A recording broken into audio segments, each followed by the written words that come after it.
Everywhere we turn, all we hear is there's a tariff on Canada, there's a tariff on Mexico, there's a tariff war with China, there's a tariff on Vietnam. Are tariffs really gonna make life even more expensive in America? It's been super difficult to track all of the changes that are going on during these tariffs, but never in a million years would I've ever guessed that China was going to start to publish smear campaigns against the Trump administration. Let me show you exactly what I'm talking about.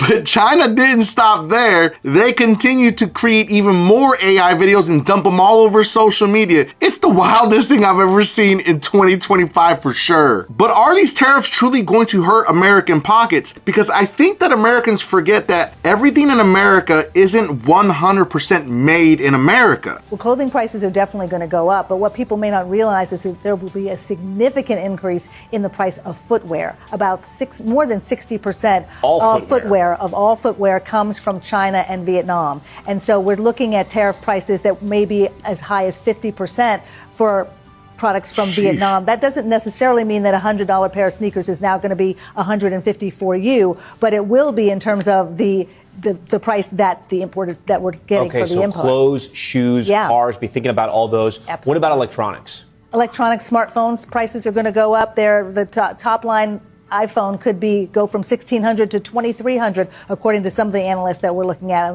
as much of a 40% jump in the price of an iPhone. So that's something to keep your eye on. But it's not only that, it's also computers, it's also laptops, video consoles, all of that. Okay, and then finally, if you're out, you're trying to have a good time, you're going out to eat, it's already expensive to go out to eat.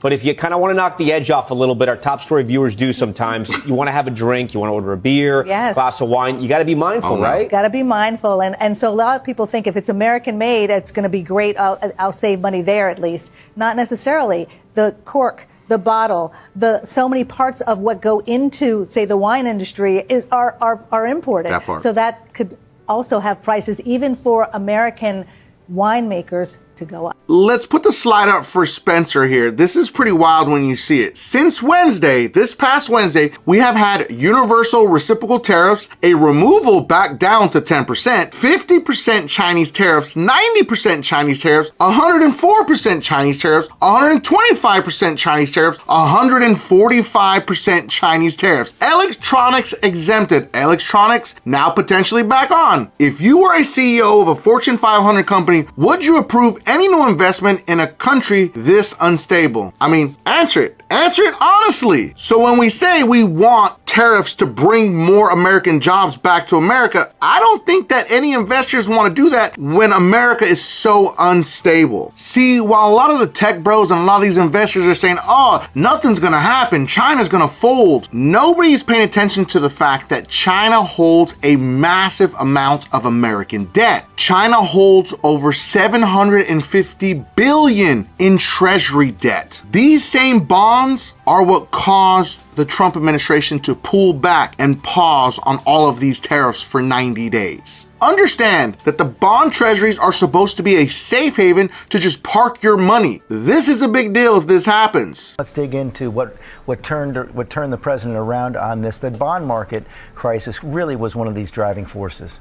Oh, no doubt, George. This was a head-spinning reversal, going from my policies never change to you need to be flexible in a matter of hours. It was driven by the clear signs that those policies were driving the economy into a ditch. Not just the stock market slide, but as you mentioned, the bond market, bringing higher interest rates, a lower dollar, warning signs that we could be seeing an economic meltdown.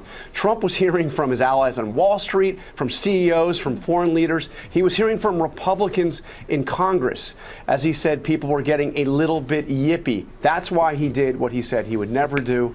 he changed the policies. But George, very importantly, even with this reversal, President Trump has left in place massive new tariffs, an historically high tax increase, tariffs on China that are so high they're likely to bring trade between the two countries to a halt, and a 10% tax on imported goods from the rest of the world. Yeah.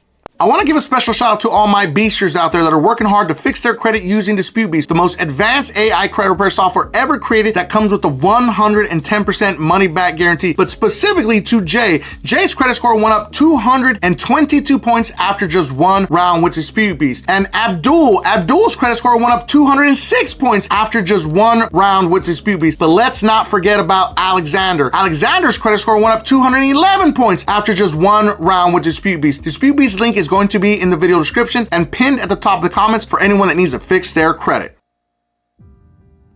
Last part's the most important. I did something crazy. I asked ChatGPT, what could be the worst case extreme scenario if they continue to sell more American bonds? ChatGPT gives me 6 different outcomes that could actually happen in America. We're gonna start at number 1 and work our way all the way down to number 6 that you do not want to miss. So it said, extreme economic outcome, the breakdown. Number 1, the bond market panic. A mass sell-off could trigger a crisis in confidence in US debt. Treasury prices collapse equals yield spikes. Think of it like a run on the bond market. Even domestic investors start dumping treasuries. Number 2, this is a huge one that a lot of people are not talking about. Interest rates explosion. Mortgage rates, credit card rates, auto loans all skyrocket. Businesses and consumers slow spending, borrowing tanks. Could trigger a deep recession or even a depression if credit freezes. This is one of the biggest parts of the depression. There was no available credit. Once the banks collapse, there's no credit for anyone. Number 3, stock market crash. Higher interest rates kill corporate profits and consumer spending. Investors flee risk assets. Stock market nosedives. Wealth effect reverse. People feel poorer, stop spending. Number 4, the debt spiral. US government has to roll over trillions in debt at much higher rates. Interest rates on the national debt explodes, possibly eclipsing military or social security spending. Leads to a fiscal crisis. Potential defaults or restructuring scenarios, even if politically unlikely. Number 5, collapse of dollar dominance. Global investors and central banks look for alternatives to the dollar. Gold, euro, BRICS currency, digital assets. The dollar loses reserve currency status, making imports more expensive, stoking long-term inflation. US loses major geopolitical leverage. And finally, number 6, mass unemployment and social unrest. Recession turns severe, widespread layoffs. Government has less ability to stimulate due to debt servicing costs. Potential for protests, unrest, and political instability. Then on top of all of this, I wake up on Saturday and they remove the tariffs from specific items. Smartphones, computers, laptops,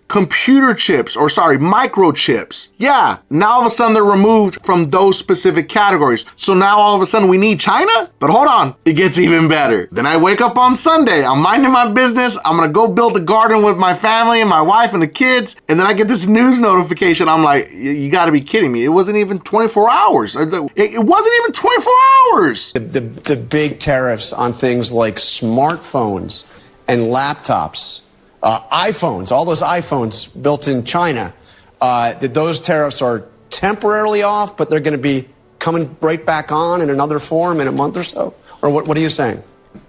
Correct. That's right. That's right. Semiconductors and pharmaceuticals will have a tariff model in order to encourage them to reshore, to be built in America. We need our medicines and we need semiconductors and our electronics to be built in America. We can't be beholden and rely upon foreign countries for fundamental things that we need. We can't be relying on China for fundamental things that we need. Our medicines and our semiconductors need to be built in America. Donald Trump is on it. He's calling that out. So you should understand these are included in the semiconductor tariffs that are coming and the pharmaceuticals are coming. Those two areas are coming in the next month or two. So this is not like a permanent sort of exemption. He's just clarifying that these are not available to be negotiated away by countries. These are things that are national security that we need to be made in America. So now we all thought that cell phones and computers and semiconductor chips were gonna be exempt, and they're not. But did you hear what he said? Also pharmaceuticals. So now we can look forward to paying even more for medicines in America when medicines were already expensive. So not only do we have to worry about Mexico, but Canada, China, and now wherever our drugs are gonna be made. I mean, it's just kind of crazy, right? Is it just me? Or do we feel like we're living in a twilight zone right now where we don't know what the cost of anything is gonna be next month, the month after that, 90 days from that, another 30 days from that? So tell me what you think in the comments. Are we watching America truly spiral out of control right in front of us? Kind of like the drunk uncle at a cookout. All we can do is watch them and nobody can really stop them. So we just got to sit there and watch them crash and burn. So I hope you enjoyed another video all about tariffs and how this is going to potentially cost Americans a lot of money. Now make sure that you watch this next video because it is about major changes to credit reports and scores that you may want to learn more about. And if you felt that I brought you some value in this video, make sure that you don't forget and subscribe to increase your credit score.